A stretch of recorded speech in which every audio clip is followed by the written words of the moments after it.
My name is Dr. Amy Hernandez. My co-authors and I wrote an article called Anchors Aweigh, The History of Women Surgeons at Sea, which is the first article of its kind to describe women providing surgical care at sea prior to 1997, the first female U.S. Navy surgeon who provided surgical care at sea, and the gender breakdown of past and current seagoing U.S. Navy surgeons.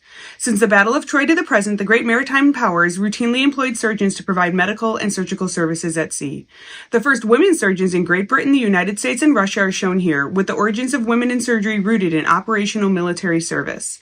Incorporated wives embarked on vessels in the 1700s acted as ad hoc unpaid assistants in a predominantly nursing capacity. For example, Nellie Giles, a pregnant coxswain's wife, assisted in the care of 201 casualties on the HMS Bellerophon in 1798.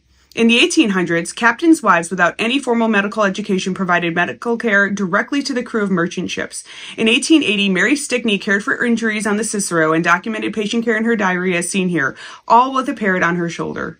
Dr. Elizabeth Ross was the first ship surgeon on the Glen Logan in 1913 on its voyage to Yokohama and Hong Kong.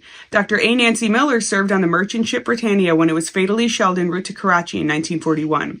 In 1993, Congress finally repealed the law allowing women to serve on combatant ships. We interviewed Dr. Beth Jacklick about her experiences as the first U.S. Navy women surgeon to provide surgical care at sea, reporting in 1997 to the USS George Washington. Her experiences were overall positive and reflect the hard work these women and women like them put in to pave the way for us.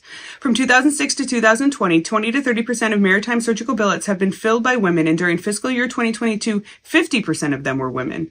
Once allowed into these unique domains, war and the military have historically offered opportunities for women to break boundaries in surgery. In the 25 years since the law was changed, the likelihood for women to deploy on combatant vessels has grown exponentially. I end with a quote from Admiral Franchetti, our first female chief of naval operations, with pride and hope for women surgeons as they take the helm of Navy surgical leadership on land and sea.